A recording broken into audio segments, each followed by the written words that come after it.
On TV, on radio, and on your smartphone. This is Talk TV. I'm Piers Morgan. Uncensored tonight. Boris Johnson deliberately lied to the House of Commons, then mounted a campaign of abuse against the MPs who exposed it. As a staggering, shameful report lays bare the extent of his deception and deceit, we'll debate whether this is finally, in my view, hopefully, the end of the Boris show. Plus, champion cyclist Hannah Arensman abandons her Olympic dream and quits the sport after losing to a biological man. She joins me live with the Olympic swimmer and women's rights campaigner Sharron Davies. And West End legend Andrew Lloyd-Webber says he can't write another musical because he's afraid of being cancelled. Is cancel culture killing culture?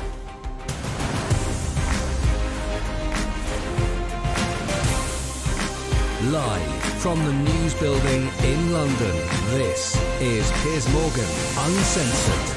Well, good evening from London. Welcome to Piers Morgan Uncensored. The sun is shining, the bars are packed, many people are gearing up for their summer holidays. That is an oasis of normality, you might say. And very easy to forget that just 3 years ago, the world had become a very different, very lonely, quite deadly place. As COVID ripped through this country, Boris Johnson ordered us to do this. You must stay at home. What followed in the subsequent months were countless stories of unimaginable grief and sacrifice. Remember this little boy, Ismail, aged 13, buried alone by men in hazmat suits because his mother and siblings were ordered to self-isolate. The late Queen sat masked and alone as she mourned her husband of 73 years. Boris Johnson's government plastered posters of dying COVID victims across the country with the words, "Look in the eyes and tell her you never bend the rules."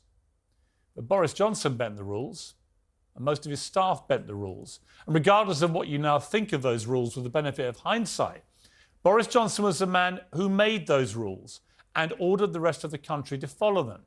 Today's report by the Privileges Committee, the result of a year-long investigation into whether he lied to Parliament about breaking his own rules, is excoriating. There's a lot in it, and the conclusions are damning. I'll come to those. But for me, the whole thing is summed up by this jaw-dropping first-hand testimony submitted as evidence by a Downing Street official. I'm going to read it in full so that you can understand exactly what this report says. This person who worked at Number 10 said during the pandemic, Number 10, despite setting the rules to the country, was slow to enforce any rules in the building. The press office wine time Fridays continued throughout. Social distancing was not enforced. Mask wearing was not enforced. I once inquired to, redacted name, in March 2020 whether we should be wearing masks and was told the science advice was there was no point and it had very little effect on the spread of COVID. This was all part of a wider culture of not adhering to any rules. Number 10 was like an island oasis of normality. Operational notes were sent out from a security team to be mindful of the cameras outside the door, not to go out in groups and to socially distance. It was all a pantomime. One of those booze-soaked parties took place on the night before the late Queen sat alone to mourn her husband, with the rest of the country banned from socialising.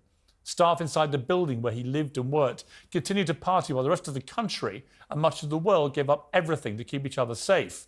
And when the truth came out, which it always does in the end, Boris Johnson did what Boris Johnson does best. He lied. I have been repeatedly assured since these allegations emerged that there was no party and that no COVID rules were broken, and that is what I have been repeatedly assured. Just a massive lie. The investigation into whether he lied was carried out by 7 MPs, 4 of them Conservatives, who were all Brexiteers. They say he's guilty of deliberately lying to Parliament and their committee multiple times. They say he leaked details of the confidential report when it was sent to him last week, then mounted a campaign of abuse and attempted intimidation against his colleagues. And if he hadn't already resigned in disgrace, he'd be facing an unprecedented 90-day suspension. Now he faces being banned from the parliamentary estate altogether. Remember, this isn't some rogue backbench moron. This was the Prime Minister. And his response today, as ever, is to cry conspiracy and blame everybody else. This is rubbish, he roars. A lie. A deranged conclusion. A kangaroo court. Patently absurd. Boris Johnson has now become Donald Trump with a thesaurus. The fact is that Boris is a serial liar who's been sacked from two previous jobs for lying. He's now lying about the people who've exposed his lies and calling them liars. This report is 108 pages long, 30,000 words of shame, and it is a shameful read. It's shameful for Boris Johnson, and it's shameful for this country. Most former prime ministers go into the annals of history. Boris, frankly, can get in the bin. Well, joining me now is talkTV's political editor, Kate McCann, and the former special advisor to Boris Johnson, Alex Crowley, who received an OBE in the former Prime Minister's resignation honours list. And I'm also joined remotely by the historian and author of Johnson at Number 10, which is, in its own way, an excoriating account of Boris Johnson, Sir Anthony Seldon. So welcome to all three of you. Kate, Boris appears to have gone full nuke Trump. He's attacking the institution. He's saying it's all a witch hunt, it's all lies. This is real Trumpian stuff, isn't it? Yeah, I think it is. And actually, I don't think that's the only element that is causing concern in his statement today. He mentions Rishi Sunak by name, and his supporters are doing the same thing. Now, there's a reason for that they are seeking to envelop Rishi Sunak, the current Prime Minister, and others who were in office at the time, in everything that goes along with this report, to suggest that anything that Boris Johnson knew, Rishi Sunak knew too. That's going to make his life incredibly difficult, the Prime Minister's. But it also, as the report indicates, it has an effect on democracy, and it is already having an impact within Parliament, within the Conservative Party. There are those MPs now who were talking about suggestions that the committee members, those Tories on the committee, may well be parachuted into safe seats. Nadine Dorries has said as much, that she'll be keeping a close eye on what happens next. Well, you interviewed her today. Let's just take a quick look at the clip from that. It is actually the case that this report smells as though something is quite wrong. 90 days suspension, 90 days. It is far more than even Boris Johnson's worst critics thought would happen. Even his worst critics were saying, maybe he'll get 20. We're hoping he'll get 20. Even they are utterly amazed that he got 90 days. There is something very untoward about what has happened in this report.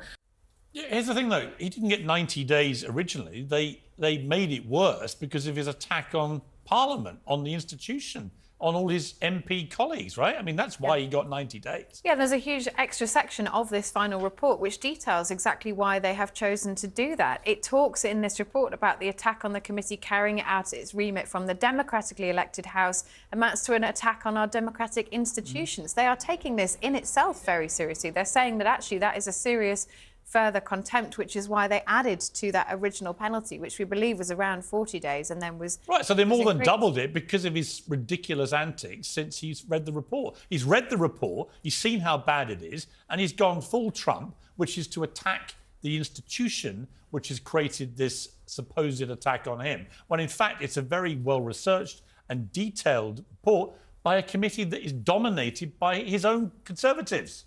Yeah, and I think anybody who reads this report, you know, look, you can go back and forth. The clip that you showed of him in the House of Commons there, where he is accused of misleading the House, he actually said no COVID rules were broken. In this report, he does concede actually what he meant to say was guidance. He also says he was told repeatedly, and he concedes in the report that he wasn't. There are a number of different things like that scattered throughout these pages, whereby he said that the gathering in the garden was because the Cabinet Secretary had resigned, but the Cabinet Secretary actually resigned a month later. When you add all of those things up, clearly those writing this report have done so knowing that it will be absolutely heavily criticised by Boris Johnson's supporters. But I think when you read it, you conclude ultimately, as they do, that he did mislead the House, and not just that, but he was deliberately disingenuous in doing it. Yeah, he's a liar. Alex Crowley, you got an honour in the resignation. I don't think anyone should have got any of these honours, right? I don't think if you're a prime... It's just a separate issue. But I just think if you leave as Prime Minister in shame and disgrace, why are you getting to have an honours list? I mean, what do you think of that argument, above anything else? Well, look, I mean, it's a very odd quirk of our constitutional system that a Prime Minister who leaves office, either with a great reputation or a terrible reputation, gets to nominate people for honours. And, of course, their successor has to sign it off. Their successor, of course, doesn't have to sign it off. There's nothing in law that says their successor... Do you feel comfortable... You got an OBE, right? Yeah. And this was for what? Well, the official title is for political and public service. These are the sorts of things that I didn't know I'd got it till about 2 or 3 days ago. What do you think you did to deserve it, out of interest? Well, personally, I don't think I did a great deal to deserve it, because it's a massive honour, and I don't think of myself as that important. However, what I will say is that there are lots of people who work in politics for Labour, for the Tories, for all sorts of other political parties, and it is a public service. Now, you can criticise people that work in politics and say, well, they're all useless, they're all on the take, etc. But you have to have people working for those parties, for those institutions, in order for us. OK, but you've been given this honour by somebody who, frankly, is in total meltdown now. He was found guilty in, like we keep using this word, excoriating. What that means is it's like the most extreme language you could imagine from a Conservative-dominated committee about their own Prime Minister from their own party. Yeah. I've never read anything quite like it. You can't surely still be defending the guy. No, look, to be absolutely clear... No. You're not defending him? I'm not defending him. No, I'm not defending him. Oh, great. Right, OK. OK. Oh, well, hang on. So you agree then? No, let me finish, right? OK, so a bit of nuance here. That's something you might be familiar with, right?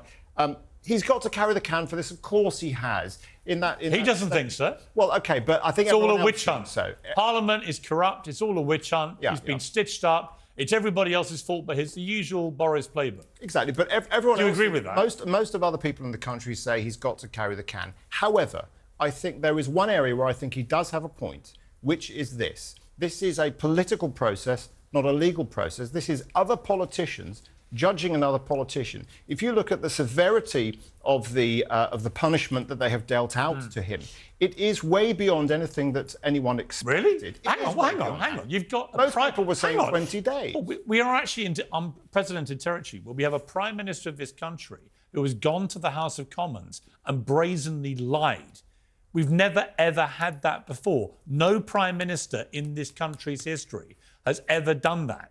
So this is well, they haven't. Well, they haven't been caught lying. Well, they haven't been. Well, hang on. They haven't been proven to be liars. Tony Blair, 45 minutes. Fine. There are lots of but there are lots of times that you may have thought they were not telling the full truth. But he's the first Prime Minister where a committee of his peers inside Parliament have concluded he lied to Parliament deliberately, and that is. It's unconscionable. Yeah, of course. No one's saying that's a good thing. It's a terrible thing, right? It is a terrible thing. But you've got to look at it with a little bit of perspective. Why?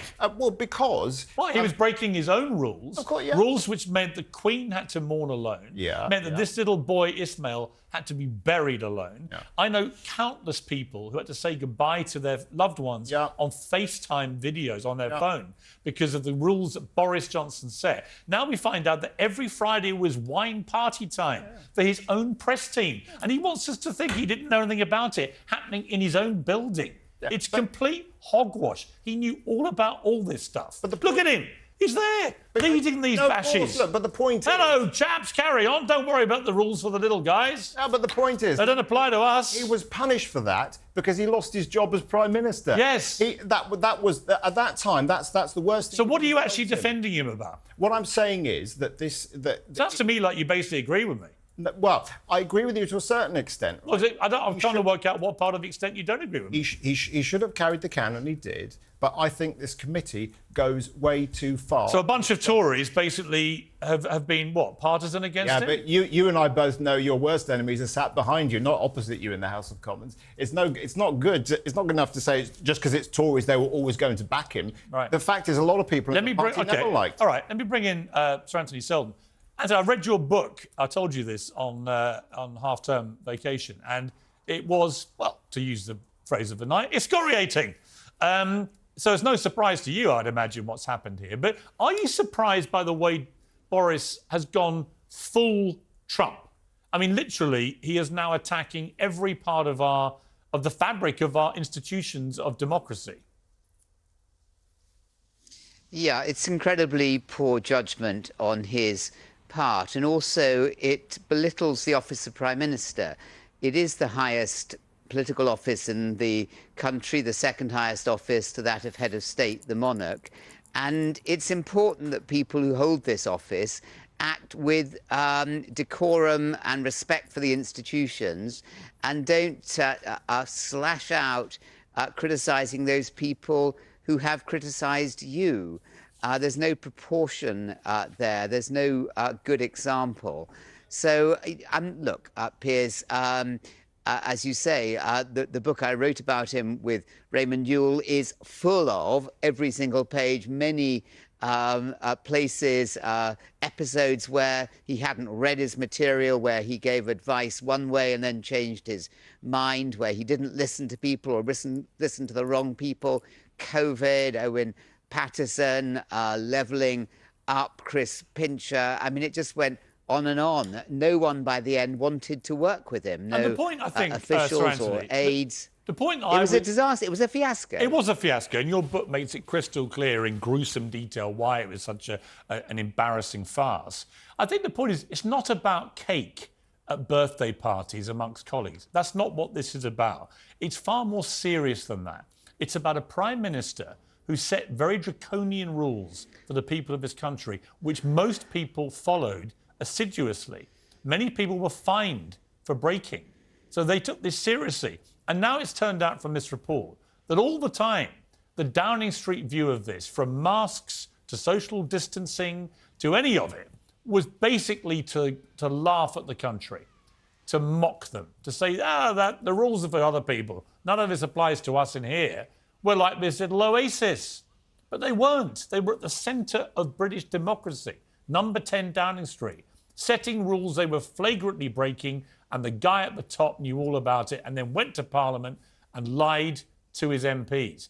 And I'm not sure it gets more serious than that. So, some perspective there. He was the most chaotic Prime Minister since the modern office was created under Lloyd George in 1916. No Prime Minister. I mean, there might have been unsuccessful ones. Theresa May wasn't hugely successful, but she acted with great integrity. She worked hard. She read her papers. She tried to reach the right solutions. She absolutely was. Absolutely. She tried her hardest. Many of them have. They're conscious of the incredible honour of being at the head of their government, the culmination of their life, the job that everyone in politics wants to have. And it's essential that you behave with decorum. But also no post-Prime Minister has behaved like this. Anthony Eden was accused of lying to the House during the Suez crisis. Tony Blair over, as we heard, the 45 minutes. But both of them were meticulous people who slaved away at their job and did their best, even if it was wrong for their country. This is a very different kind of person. And neither of them would seek to denigrate the judiciary, Parliament, their own party. It's serious. It is like Trump. Okay, we're going to have a debate after the break. Everyone's confidence. Yeah, we're going to have a debate after the break with a different panel about can Boris make a comeback. I would say I don't think he deserves to make a comeback. But before we go to that, just quickly, Sir Anthony, do you think he will? I think he'll try, because I don't think he does think that he's done anything wrong any more than he did at the Telegraph or the Spectator or as Mayor of London or as an MP or when he was at school or when he was at university. He never accepts that he makes any mistakes. So I think he'll try. And who knows? I mean, he is a politician unlike any politician since Tony Blair in terms of his reach and his charisma. Yep. He'll try, but I can't see it happening anytime yet, because even Conservatives, especially Brexiteers, no longer trust him and no longer think he's a Conservative. OK, and very quickly, Alex, do you think he'll be back in any meaningful political way? I think he wants to be, but obviously it's incredibly difficult. Should he be? I think most people will think not. What do you think? I think probably the party needs to work out how to live Spit life. it out, man. Come on. No, the party. What do you actually think? What do you believe? You're free. You can say what you like. What I believe You've got your OBE or whatever it is. Come on. The party's got to learn to probably live without him. OK, so he's done, says the guy who's literally just got an honour from him. The mood in Westminster is that most of them are done. And actually, it would take quite a lot for him to be able to get on the candidates list, I think, in the I think he's got two hopes, no hope and Bob Hope. But thank you to my panel. Much appreciated to all of you. Uncensored next. So does Teflon Johnson have any political future? We'll debate that next. I think I made my views quite clear.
Welcome back to Piers Morgan Uncensored. Joining us now is talktv contributor Paula Rowan-Adrian, talktv presenter Richard Tice, and talktv international editor Isabel Oakeshott, and former Conservative MP across the pond, Louise Mensch. Well, there's a new YouGov poll out that says that 69% of the British public think that Boris Johnson deliberately lied to Parliament. 14% think he didn't. And interestingly, 51% of Conservatives think he lied to Parliament. So even his own lot think he lied to Parliament. There's also been a former advisor called James Johnson to Theresa May, who's now a pollster, has told Sky News that only 17% of people have a positive view of Boris Johnson these days, 62% negative, and he said for context, that means Boris Johnson is now more unpopular with the British public than Philip Schofield or Xi Jinping of China, which is quite something, all right, Isabel. Sorry, but that polling is absolutely ridiculous. Well, the British public are wrong again, are they? Of course, they're being negative about him this week, but give it a few weeks and it'll blow over a bit. Why should it blow over? Seriously. Why should it blow over? Honestly, to recycle an old argument, because there are so many bigger things to worry about. Than a Prime Minister lying to Parliament? But he's not the Prime Minister anymore. But he was. He's gone. He was. And he's the first Prime Minister ever to be censored in this way. I know. But what is the point of continuing? Make you feel like... What's the point of continuing to froth at the mouth about this? Well, we're not. At the moment, we're involved in an ongoing story. The report's literally just come out. You're one of these people that says it's too late to talk about this, and then the next thing is too soon. There's never a good time, is there? No, I think... To deliberate this scandalous behaviour of this Conservative Prime Minister. About politics, but I just think we are now wasting energy on this. The guy is finished in the Conservative Party. I cannot see him back. If he is, then this is energy well spent. My worry, Richard Tice, I have to be honest, is that he will try and make a comeback. And rather like Donald Trump in America, there's a constituent of people out there where the worse he behaves, the more lies he tells, the less he honours democracy, the more he attacks the fundamental bedrock of our democratic system, they stay with him. Yeah, but that's the joy of democracy, Piers. Everybody is entitled to vote for who they want to. But I think there's a serious point here, which is that this committee, in saying that you can't even challenge their judgments, you can't even question it, that actually is against free speech. What would you challenge? What would you challenge? Oh, well, the point is, he's allowed to challenge it if he wants to. What would you challenge? What would I challenge?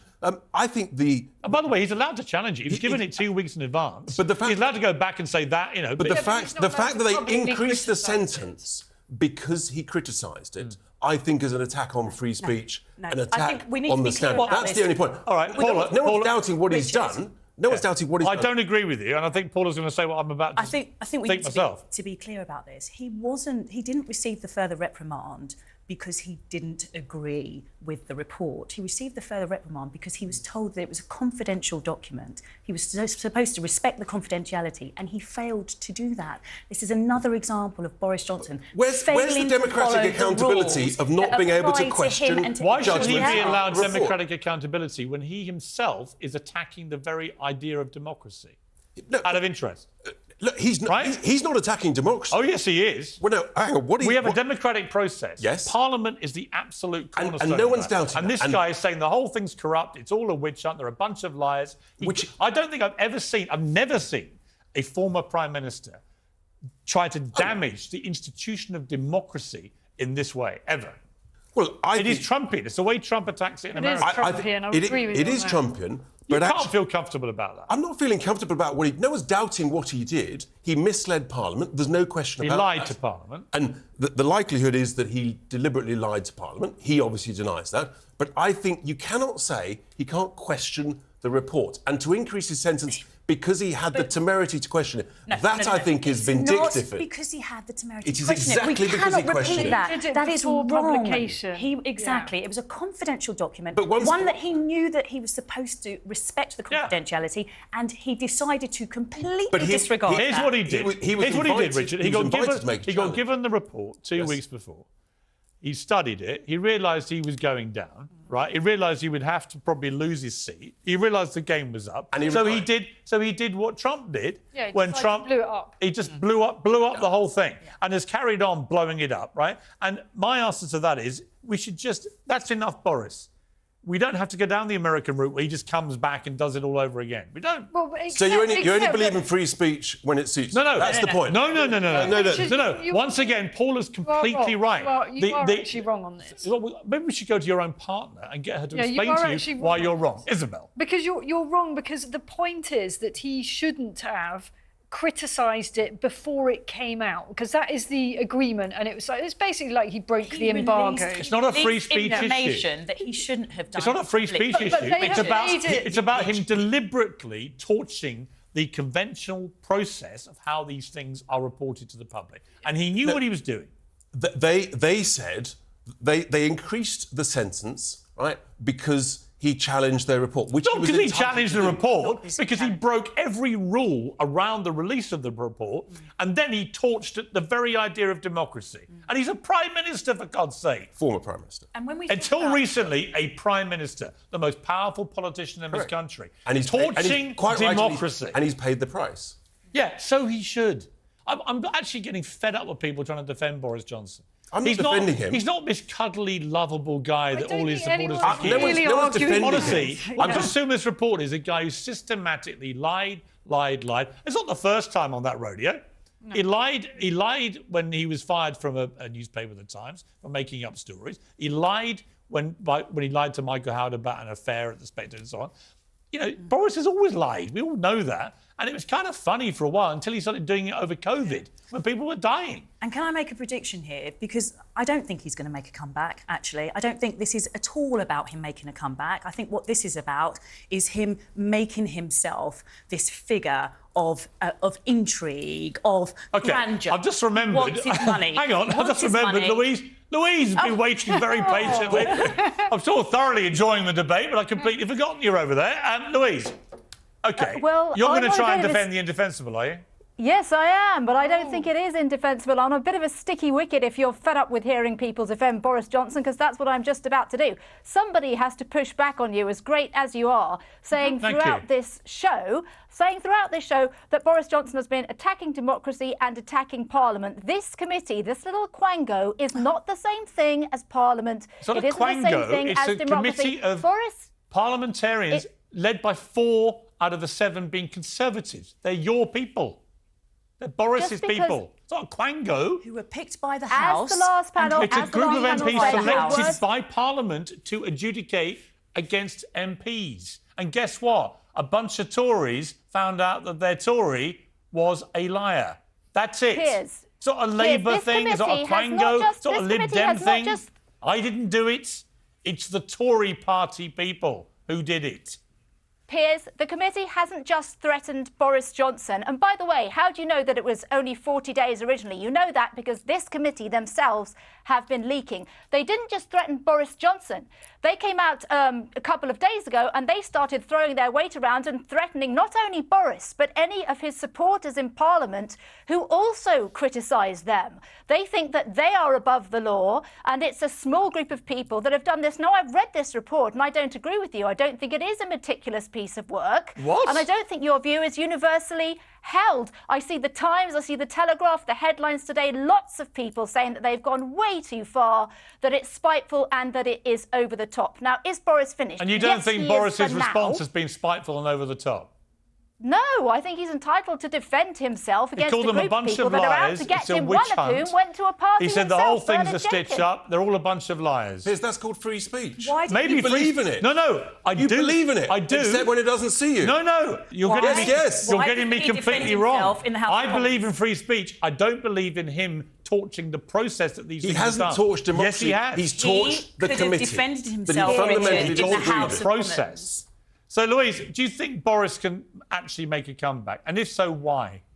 Yes, he can. And the answer to why is quite simply, as whoever it was said, events, dear boy, events.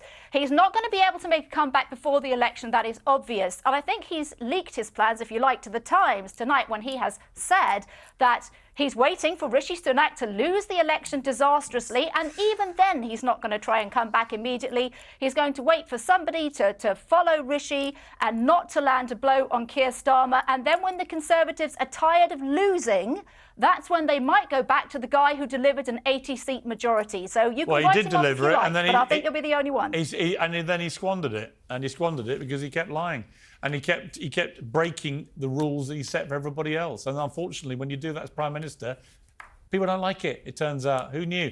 Isabel, can you make a comeback? No, I just cannot see it in the Conservative Party. No. I mean, maybe he can do it outside the Conservative Party. What about the Reform Party? Oh, hang on, that's a bit awkward. I mean, No, I told you on Tuesday night. I'm happy to repeat the point. How would you feel if he wanted to come and run the Reform Party? Look, the point is we've got massive You look down a bit nervously Not at there, all. Richard. We've got massive differences about net zero, about immigration. Where we have the similarity is doing Brexit properly. And would you stand aside for him? With the people around him, he failed to do that. So would you stand aside for him? It's not an issue because he's such a winner. I mean, why wouldn't you? It's a hypothetical question. No, we've got massive differences. Yeah, but you believe in free speech, Richard. Yes, I do. So I've asked you a question, and in I've the spirit answered of free it. I've speech, said, in the spirit of free speech, we've got massive differences. That is the key. So you wouldn't want him running the party? I don't think anyone wants him running anything. I don't want anybody running the party that I lead who doesn't agree with the clear principles that I agree with. So you and our don't. massive To be policies. clear, you don't want him to run the party. To be clear, no one should run our party that doesn't agree with our You're policies. sounding like a politician. Oh, you are a politician. Come on. Should he run the party, yes or no? He's not going to run the party. That's absolutely absurd. You're How asking else an are we gonna- absurd hypothetical question. We fundamentally disagree on some major If it's so issues. absurd, policy. answer the question. If it's so absurd, Could they answer Yeah. the question.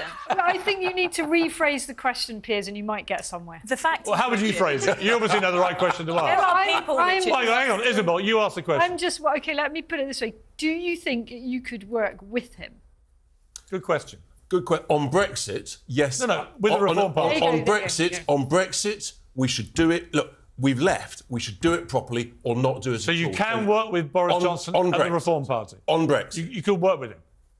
In some form The of door's relationship. open. You're inviting him in, are you? What I'm saying is... Serial liar you're happy to have what I'm saying, working in your party. That's not what I'm Say saying. that. That's not what Well, I'm he's saying. a serial liar. I'm saying You just on invited him Brexit, to come and join the on party. No, he Brexit, didn't. that's not what I'm saying, This Piers. is Could they the work Mr. together? 350 We're million on the saying- front of the bus. We've got to leave it there. All of us Brexiteers should work together. Okay. Dear, oh dear. So I'm confused whether that door's open or shut, but in the spirit of free speech, we're going to move on. Thank you to my pack. Thank you, Louise, over in America. Uncensored next. Cycling champion Hannah Arensman has quit the sport after losing to controversial trans cyclist Austin Killips, who beat all her biological female rivals by 5 minutes in a recent race. Well, the person who's now quit the sport because of this farce is joining me next. And I'll be joined by the former British Olympic swimmer and women's rights campaigner Sharron Davies. There's a new book out about this and has been one of the bravest voices in all this nonsense. That's after the break.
This is Talk TV.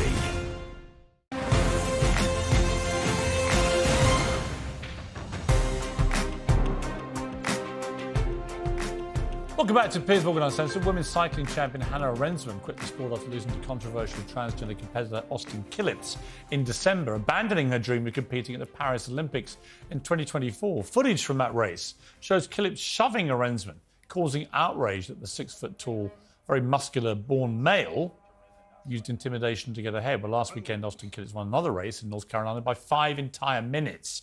In a moment, I'll get the view of former Olympic swimming champion and author of a new book, Unfair Play, Sharron Davies. But first, I'm joined by Hannah Rensman from United States. Hannah, when you see just that bit of footage there, the brutal way he was sort of shoved away, but in a way, that's kind of what's happening in women's sport generally, right? A bunch of trans athletes have come along and are shoving biological females out the way.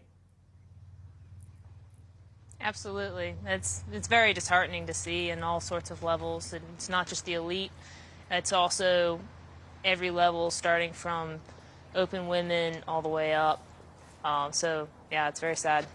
Hannah, you've actually quit the sport, which is incredibly depressing that you've been forced to do this. Why did you come to that decision? There were multiple reasons, but it was definitely very disheartening to leave my last race and be flanked on either side of the national cyclocross championship by 2 men in the elite women's race. And these are men who are now trans women, but they're biological men. And this is an issue now not just affecting cycling, but we're seeing it in all sorts of other sports. Do you feel, Hannah, obviously it's such a hot topic, it's so incendiary, very few people want to put their heads over the parapet. Do you feel a lot of female athletes and sportswomen share your view but are just too intimidated to say it? Yes, lots, even in the cycling community, which on the front looks very pro guys racing in our field, but the women quietly try to find ways to let their voice be heard by either contacting the governing bodies or just trying to make other people aware around that this is not okay, it's not fair, and biologically you can never make it fair. It's completely unfair. Well, thank you very much indeed, Hannah. I'm just so sorry about what's happened to you. Sharron, let me come to you because you've written this great book, The Battle for Women's Sport. That's what it is. It's a battle for the heart and soul and integrity of a sport that you grace so brilliantly. I mean, I go back to when you got cheated out of a gold medal at the Olympics because of the doping that was going on with the East Germans, wasn't it, at the time? And you should have won gold and you didn't because you had a bunch of doping cheats at the time. Is it that different now? It's exactly the same, except it's a different process. You know, what happened way back then in the 70s and the 80s, that they were taking 11 and 12-year-old girls and giving them testosterone and putting them through a male puberty. And they totally and utterly dominated for 20 years. The IOC did nothing. So to the level of the European Championships, they won 90% of the women's medals. You know, just stratospheric, you know, improvement, and practically nothing in the men's. And so that was because they were given this additional testosterone, which is still less than what you would have if you were biologically male. So we're now asking our female athletes to race people that have gone through the whole of puberty. There's 17 peer-reviewed studies out there. Not a single one says that we can remove, you know, that male biology and that advantage. So we're knowingly making our girls race against an advantage before they even start, which the men are never asked to do. And that's what's so frustrating, is that the men would not put up with this. And also, there's no issue with trans men, right, competing against biological males. But they don't. Because they can't. Yeah, they don't. And that's why we separate the sexes at the Olympics. I mean, that's why we do it. That's exactly it. You know, we have categories and all sorts of things. We have, obviously, the biggest one is male-female. Then we have all the weight categories. We have all the Paralympic categories. But the worst thing, Sharron, is that very mediocre competitors, when they identify as their biological sex, then become world beaters when they put their hands up and say, I'm now a woman, and compete against biological females. That's my problem with it. It's just often they're not very good competing as men, but as women, they're world beaters. Yeah, that's the thing. You know, something like swimming, it's 11%, the difference between male and female performance. So you get someone like Leah Thomas, who was 465th in America, over 2,000th in the world, would never have made NC2A finals, which is the collegiate finals in America, competing as a man, transitions for 1 year and beats 3 American Olympic silver medalists. It's ridiculous. It is ridiculous. It's actually maddening. And what's even more maddening, people like you, and I've followed, I'm so glad you've come on the show because I've been trying to get you for ages just to say thank you for what you've been doing. Thank you. Because I've watched the abuse that comes your way, right? The viciousness, you're a bigot, you're a transphobe, all this. It's all complete nonsense. Yeah. You're just standing up for women's rights to equality. It's really what you're doing. Yeah. And I'm not anti-trans at all. You know, I believe we should have the debate, find a place for everybody to do sport. I love sport. It's been my life. I want everyone to be able to do sport. However, it must be fair and safe. It must be safe first, then it must be fair, then we will find ways to be inclusive. And I've always advocated for the female category and an open category. You know, you mentioned trans men, and trans men that are on testosterone have nowhere to race, and no one ever talks about them because they don't matter, because they're females, right?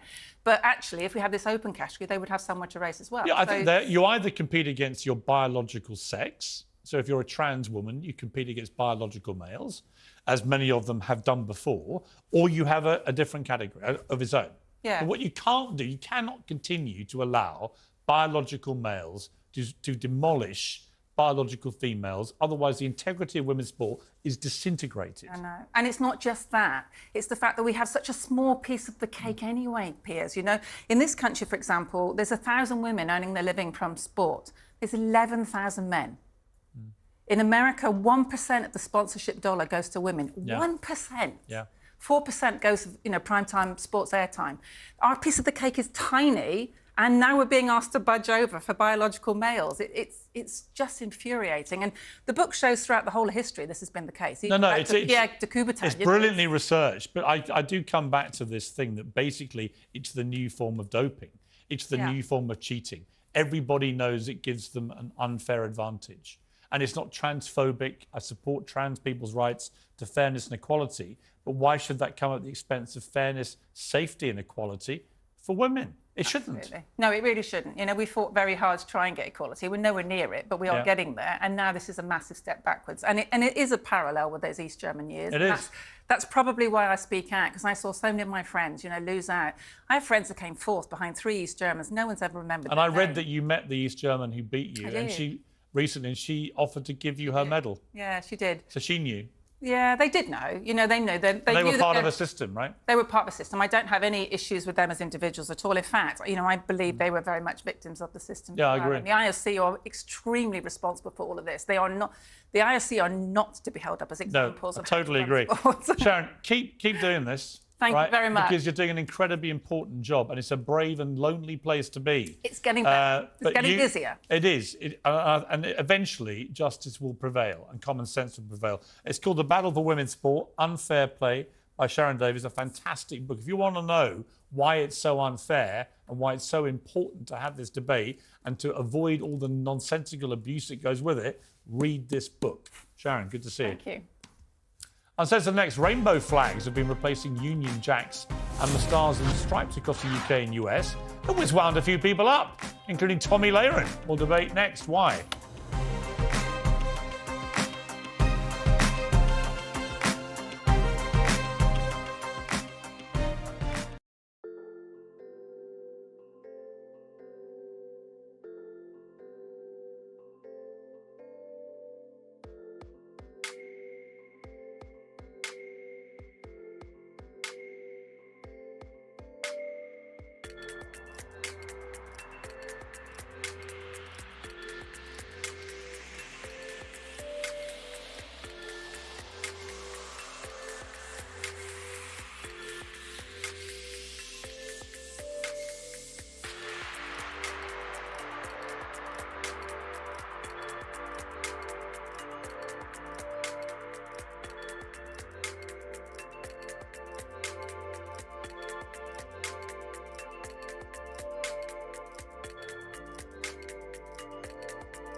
Coming up on The Talk, the Partygate report finds Boris Johnson misled Parliament, but he slams it as a political assassination. The Army's considering scrapping titles like rifleman and guardsman to be gender neutral. And pop star Craig David says he's gone celibate. That's all at 9 o'clock.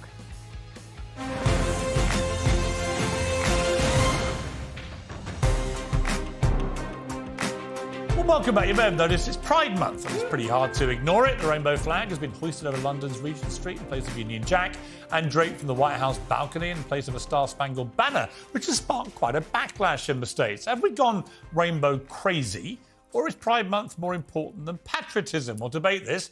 I'm joined by Fox News commentator Tommy Lahren, and in the studio, the comedian James Barr. All right, Tommy, off you go. You're enraged by this. Why? Well, listen, I wouldn't say I am enraged by it, but I am irritated, and a lot of American conservatives agree with me. Now, listen, Pride Month is not a new thing. They've been celebrating Pride Month for many, many years, and most American conservatives had no issue with it until it became forceful, until it became the need for acknowledgement, the need for forced celebration, the need for forced validation.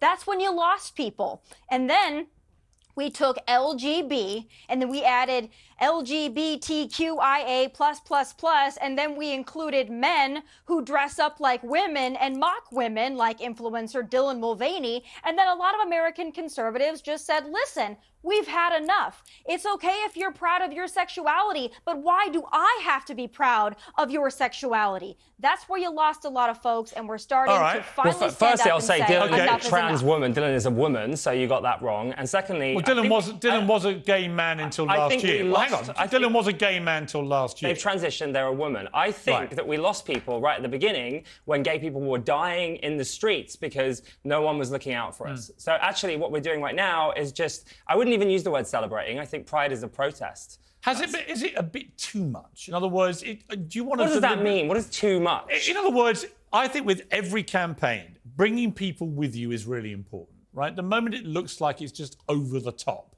like it's everywhere you go is pride, pride, pride, pride, pride. Do we need to be that exuberant about it? Are you blaming gay people for that? I mean, it's no. not our fault that companies... Honestly, I don't care what sexuality anybody is. I don't think most people do anymore. Right, so what is the problem then? Why are you so triggered by a flag? I'll tell you what it's a rainbow flag. You mentioned Regent Street. I'm not triggered by a rainbow flag. I'm triggered by the fact that everywhere I go for a calendar month, everything has to be a rainbow flag. Well, I'm triggered that everywhere I go for the entire year, everything has to be straight. Why is straight everywhere? Where's my straight flag? Why am I constantly getting straight Where is my straight flag? Why are straight people holding hands in the street? When have you ever seen a straight flag? Why is Mickey Mouse got a Tell girlfriend? me one straight flag hanging right now anywhere in the world. Why are straight people Where pushing is the straight flag? Identity Where's the onto straight me? flag? Everywhere. Where's my straight flag? It's everywhere. It's never been a straight flag. You're a straight flag. Let me bring Tommy back, because this made me laugh. Demi Lovato has revealed she got tired of using they, them pronouns due to constantly having to educate people about it. She said it was exhausting. Well, I know the feeling, Demi. She's exhausting, isn't she, Tommy?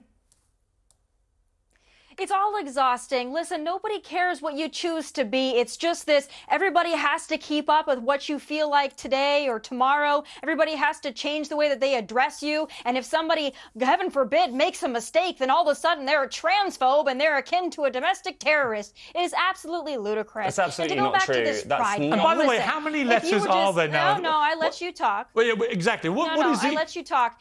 You finish, Tommy. Yeah, finish. You're right. Finish your point. Yeah, and there's another part of this whole pride thing. Listen, if it was just rainbows and love is love, there's no problem with that. If you look at a 9 or 10 of these pride events, it's grown men and grown women wearing bondage gear, smacking each other. Often children are involved to watch this spectacle. No, then. I mean, my goodness, if you want equality... Well, Sam Smith, never mind anybody else. He's always up there. Sam is a they pronoun. Sorry, please finish. Sam used to be a he too, right? We can't keep up with any of them. Demi Lovato used to be Demi's they, them. Exhausted, now so she's funny, a she again. He's been a he. He wants to be called they, them. Stop. He'll be back to being Stop. a he again. It is so funny. They can't make their minds up what they are. Both of you are straight, and you're saying you're exhausted. How do you know I'm straight? How dare you guess my sexuality? Let's not play games here. It is exhausting. I don't remember Tommy revealing her sexuality to you. There are 72 countries in the world where it's illegal to be gay. That's why answer me one flag. Answer me one. And I'm with you on gay rights to equality. Absolutely, 100%. Always have been.